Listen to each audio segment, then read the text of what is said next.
Assalamualaikum warahmatullahi wabarakatuh. Perkenalkan, nama saya Puspita Dwi Tami, NIM T2018-7110 dari kelas Matematika 3, Prodi Tadris Matematika. Di sini saya akan menjelaskan tentang Wali Songo dalam peradaban Islam di Indonesia. Di sini saya mengambil tentang Sunan Ampel.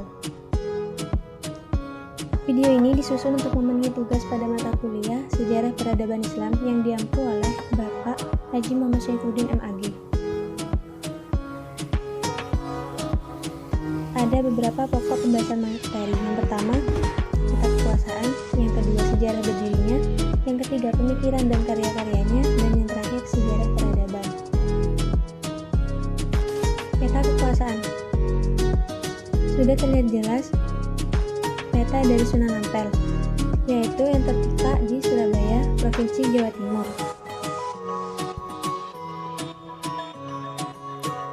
Sejarah berdirinya.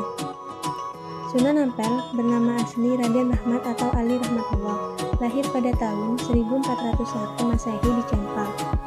Menurut sejarahnya, beliau dipanggil dengan sebutan Raden Rahmat ketika beliau berpindah ke daerah Jawa Timur. Sunan Ampel merupakan salah satu ulama besar yang ada di Indonesia dan sangat berjasa dalam menyebarkan agama Islam. Perjalanan yang ditempuh oleh Sunan Ampel sangatlah tidak mudah, karena ia harus melewati perjalanan menuju Trowulan atau ibu kota Majapahit, dan beliau harus singgah di Palembang dan Tuban terlebih dahulu. Kemudian tidak berhenti di situ saja, beliau singgah juga untuk menyebarkan agama Islam kepada masyarakat sekitar.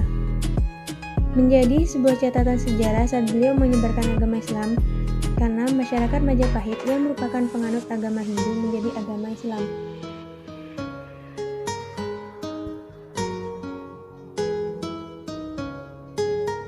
Karena di sini saya mengambil Sunan Ampel, maka tokoh Islamnya yaitu adalah Sunan Ampel. Pemikiran tokoh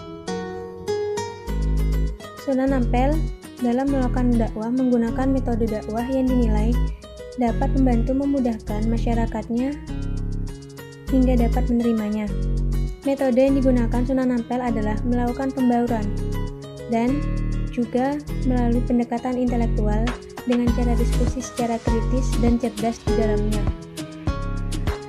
Menggunakan metode pembauran ini dilakukan oleh masyarakat menengah ke bawah. Sedangkan metode pendekatan intelektual dilakukan oleh masyarakat cendekia yang memiliki pemikiran luas.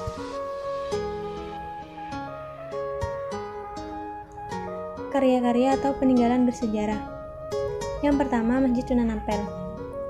Peninggalan Sunan Ampel ini yang menjadi masjid tertua ketiga di Indonesia sangat terkenal dan banyak dijadikan sebagai salah satu dari tempat penting yang wajib dikunjungi saat melakukan wisata rohani, seperti umumnya yaitu pada rombongan ziarah wali. Yang kedua, Masjid Rahmat Kembang Kemuning. Tidak hanya Masjid Ampel saja yang menjadi peninggalan Sunan Ampel, adapun juga Masjid Rahmat Kembang Kemuning. Ini merupakan masjid yang didirikan oleh Sunan Ampel untuk mendukung kegiatan dakwahnya. Yang ketiga, pesantren Sunan Ampel. Sunan Ampel juga membangun sebuah pesantren yang sangat terkenal hingga saat kini. Pesantren ini dibangun bersamaan dengan pembangunan masjid, dan lokasinya tidak terlalu jauh dari kompleks masjid. Yang keempat adalah sumur. Air di dalam sumur ini dipercaya mirip dengan air Zam-Zam yang ada di Tanah Suci. Namun, sudah tidak bisa dilihat karena ditutupi dengan penutup besi. Tetapi, telah disediakan gentong atau tempat penampungan air dari tanah liat yang sudah berisi air dari sumur tersebut, yaitu untuk para peziarah bisa mencicipi air untuk diminum, dibawa pulang, cuci muka, ataupun yang lainnya. Yang kelima, Kampung Arab.